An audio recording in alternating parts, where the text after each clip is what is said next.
জয় শ্রীকৃষ্ণ বন্ধুরা, আপনাদের সকলকে স্বাগত জানাই বং কোটস রাধাকৃষ্ণ ইউটিউব চ্যানেলে।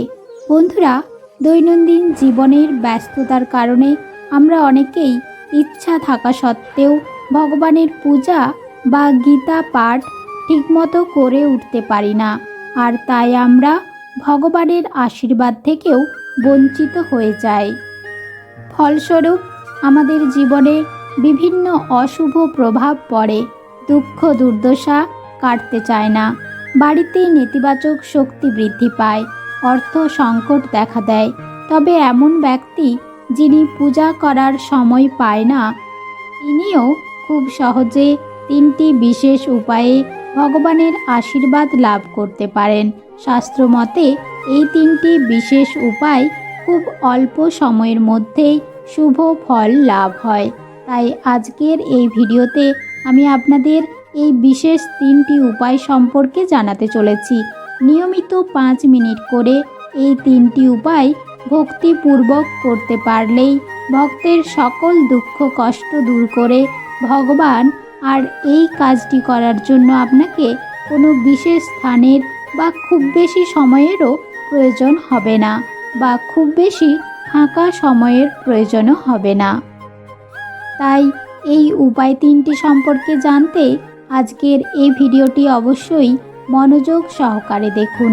ভিডিওটি শুরু করার আগে আপনারা যারা এই চ্যানেলে নতুন, তারা অবশ্যই চ্যানেলটি সাবস্ক্রাইব করুন এবং বেল বাটনে প্রেস করুন এরকম আরও অনেক নতুন ভিডিও দেখার জন্য। ভিডিওটি দেখে যদি ভালো লাগে তাহলে অবশ্যই একটি লাইক করবেন এবং সবাইকে শেয়ার করবেন, যাতে তারাও ভিডিওটি দেখে উপকৃত হয়, এবং কমেন্টে জয় শ্রীকৃষ্ণ লিখতে ভুলবেন না। এবার চলুন শুরু করা যাক ভিডিওটি। কৃষ্ণ ভক্ত বরুণ পালের কাহিনী আজ আমি আপনাদেরকে শোনাবো। তিনি আজ একজন রেলওয়ে অফিসার। তিনি মনে করেন তার এই সফলতার পিছনে রয়েছে ভগবান শ্রীকৃষ্ণের অশেষ কৃপা, কিন্তু তিনি ভগবানের পুজো করার সময় পর্যন্ত পেতেন না। তার খুব ইচ্ছা করত গীতা পাঠ করার, কিন্তু তাও এ সময়ের কারণে ঠিকমতো গীতা পাঠ করে উঠতে পারত না। তবুও তিনি ভগবান শ্রীকৃষ্ণের আশীর্বাদ লাভ করেছেন শুধু এই 3টি কাজ নিয়মিত করার মাধ্যমে। তাহলে আসুন তার জীবন কাহিনীর মাধ্যমে জেনে নেওয়া যাক কি সেই 3টি কাজ, যা নিয়মিত করলে ভগবান শ্রীকৃষ্ণের আশীর্বাদ সর্বদা আপনার উপরে থাকবে। কৃষ্ণভক্ত বরুণ পাল বালুরঘাট শহরের বাসিন্দা। শিশু বয়সেই সংসারের ঘানি টানার দায়িত্ব পড়ে তার কাঁধে। তিনি নিজের বাবাকে কখনো দেখেননি। বাক প্রতিবন্ধী মা আর ছোট ভাইকে নিয়েই তার পরিবার। মাধ্যমিক দেওয়ার পর থেকেই অন্যের ট্যাক্সি চালিয়ে নিজের সংসার টানতেন, পাশাপাশি নিজের পড়াশোনার খরচও চালিয়ে যেতেন কোনো মতে। তবে একজন কৃষ্ণ ভক্ত হওয়া সত্ত্বেও শ্রীকৃষ্ণের পুজো করা বা মন্দিরে যাওয়ার সময় পেতেন না তিনি। সারাদিন মালিকের ট্যাক্সি চালিয়ে অক্লান্ত পরিশ্রম করার পরেও রাত জেগে লেখাপড়া করতেন বরুণ। সরকারি চাকরি পেয়ে মায়ের মুখে হাসি ফোটানোই ছিল তার স্বপ্ন, কিন্তু তবুও একটার পর একটা চাকরির পরীক্ষায় শুধু অসফলই হচ্ছিলেন। ভাগ্য কিছুতেই মুখ তুলে চাইছিল না তার দিকে। যখন তিনি ছোট ছিলেন তখন তার মন খারাপ হলেই ঠাকুর ঘরে গিয়ে কৃষ্ণ ঠাকুরকে জানাতেন, কিন্তু সেই বরুণ জীবন যুদ্ধের ব্যস্ততায় পড়ে ভগবানের পুজো করার সময়টুকু বের করতে পারছিলেন না। তারপর একদিন একটা চমৎকারী ঘটনা ঘটল তার সঙ্গে। সারাদিন মালিকের ট্যাক্সি চালিয়ে ক্লান্ত হয়ে বাড়ি ফেরার পর তিনি বুঝতে পারলেন জ্বরে তার গা পুড়ে যাচ্ছে। সেদিন রাতে তিনি আর পড়াশোনা করতে পারলেন না। খাটে শুয়ে জ্বরে কাতরাতে কাতরাতে সারা দিনের ক্লান্তির কারণে হঠাৎ ঘুমিয়ে পড়লেন। তারপর গভীর ঘুমে বন্ধ চোখের পাতায় তিনি স্পষ্ট এক আলোকিত সত্তাকে দেখতে পেলেন নিজের স্বপ্নে। আলোকিত সেই সত্তা তাকে 3টি শব্দ বলে প্রচণ্ড আলোয় অদৃশ্য হয়ে গেলেন। সেই শব্দ তিনটি ছিল শরণং, মরণং, ধ্যানং। পরের দিন সকালে ঘুম থেকে উঠে বরুণ দেখলেন তার জ্বর কমে গেছে, কিন্তু তিনি সেদিন আর কাজে যাননি। গেছিলেন সুপরিচিত গোবিন্দ ভট্টাচার্যের বাড়িতে। তিনি পেশায় একজন পুরোহিত। কারণ বরুণের মনে হয়েছিল গতকাল রাতের সেই স্বপ্নের পিছনে নিশ্চয়ই কোনো অর্থ লুকিয়ে আছে। তাই গোবিন্দবাবুকে বরুণ সমস্ত কিছু খুলে বলল।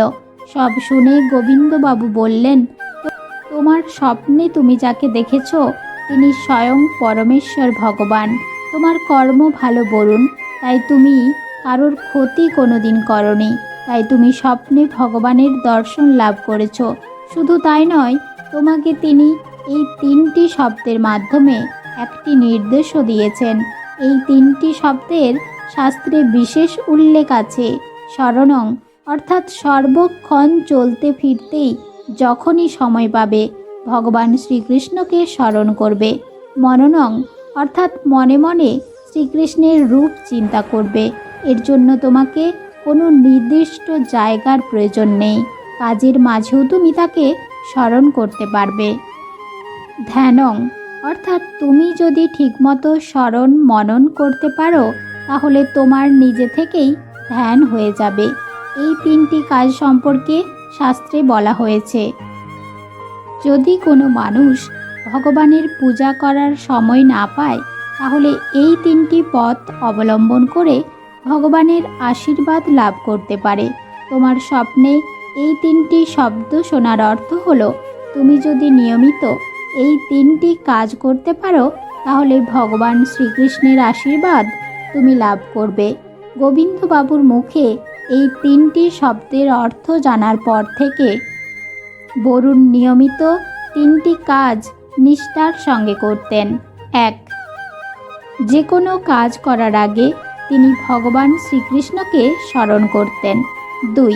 তারপর কাজের ফাঁকে কিংবা কাজ করার সময় মনে মনে ভগবানের নাম জপ করতেন। আর 3.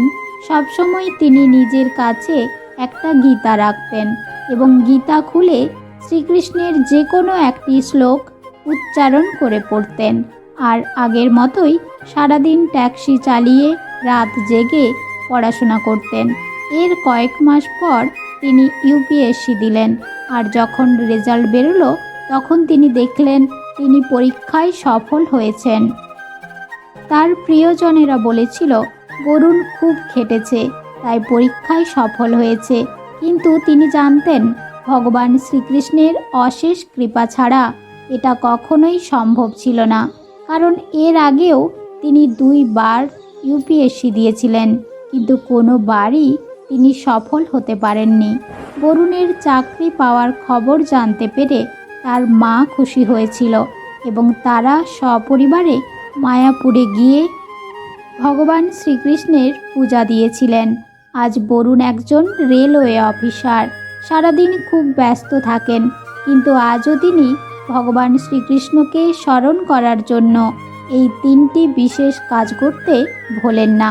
বন্ধুরা, অনেকেই দৈনন্দিন কাজের চাপে পূজা করতে পারেন না, গীতা পাঠ করতে পারেন না। তাই এই তিনটি বিশেষ কাজ করতে পারলে সকল দুঃখ কষ্ট থেকে মুক্তি পাবেন। আটকে থাকা কাজ সম্পূর্ণ হবে। শাস্ত্রমতে যে ভক্ত এই 3 প্রকার কাজ নিয়মিত করে সে ভগবান শ্রীকৃষ্ণের বিশেষ কৃপা দৃষ্টি লাভ করে, তার সকল মনস্কামনা পূর্ণ হয়।